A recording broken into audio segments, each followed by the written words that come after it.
যখন ত্রিলোকের অধিপতিকে একটি ঘোড়ার নিচে লুকোতে হয়েছিল। এক অপূর্ব লীলা কথা যা চোখে অশ্রু এনে দেবে। এই কাহিনী সেই সময়ের যখন ব্রজধামে নটখট গোপালের বাল্যলীলা চরমে। কানহাইয়ার দুষ্টুমিতে সমগ্র গোকুল মুখর হয়ে উঠত। কখনো কারোর মাটির হাড়ি ভাঙা, কখনো মাখন চুরি।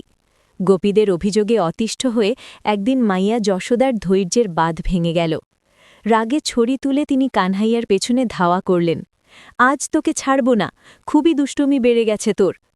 বালকৃষ্ণ মায়ের ভয়ঙ্কর রূপ দেখে তার ছোট ছোট পায়ে প্রাণপণে দৌড়াতে লাগলেন। দৌড়াতে দৌড়াতে তিনি ঢুকে পড়লেন এক কুমোর বা প্রজাপতির ঘরে।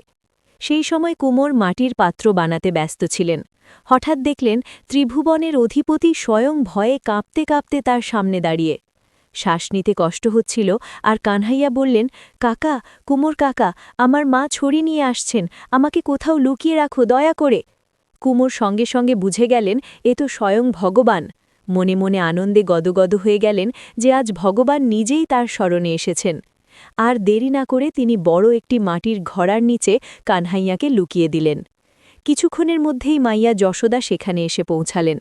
তিনি জিজ্ঞেস করলেন, ওরে, আমার কানহাইয়াকে দেখেছিস কি? এই দিকেই তো এসেছিল। কুমোরের বুক ধকধক করতে লাগল, তবু প্রভুর লীলায় সঙ্গ দিয়ে বললেন, না মাইয়া, আমি তো কানহাইয়াকে এখানে দেখিনি। যশোদা আশ্বস্ত হয়ে সেখান থেকে চলে গেলেন। ঘড়ার নিচে বসে থাকা কানহাইয়া সব শুনছিলেন। মা চলে যেতেই তিনি আস্তে করে বললেন, কাথা, আমার মা যদি চলে যান তবে আমাকে বের করে দাও। এবার শুরু হল ভক্ত আর ভগবানের আসল লীলা।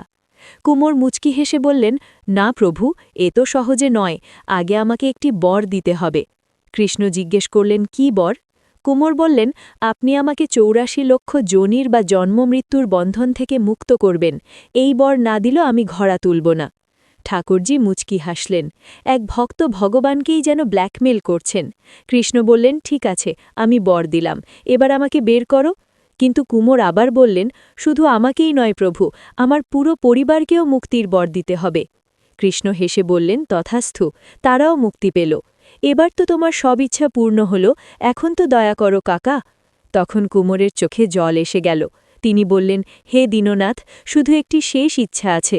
আজ আপনি আর আমি যে এই কথোপকথন বা কথা বলছি, যে কোনো প্রাণী যদি তা শুনে বা পড়ে, প্রভু, তাকেও যেন আপনি জন্ম মৃত্যুর চক্রক্ষেতে মুক্ত করেন। কুমোরের এই নিঃস্বার্থ ভাবনা দেখে, যেখানে তিনি শুধু নিজের জন্য নয় সমগ্র জগতের জন্য মুক্তি প্রার্থনা করলেন, বালকৃষ্ণের হৃদয় ভরে উঠল। পরম আনন্দে প্রভু বললেন, তথাস্থ, যে এই কাহিনী প্রেম ভরে শুনবে বা পাঠ করবে সে আমার ভক্তি ও মুক্তি লাভ করবে। তখন কুমোর ঘোড়া তুললেন। সামনে স্বয়ং পরব্রহ্ম দাঁড়িয়ে। কুমোর প্রভুর চরণে লুটিয়ে পড়লেন, অশ্রু দিয়ে চরণ ধৌত করলেন এবং সেই চরণামৃত ঘরের সর্বত্র ছিটিয়ে দিলেন। শেষে প্রভুকে আলিঙ্গন করে এমনভাবে কাঁদলেন যে প্রেমের সেই সাগরেই তিনি বিলীন হয়ে গেলেন। রাধে রাধে।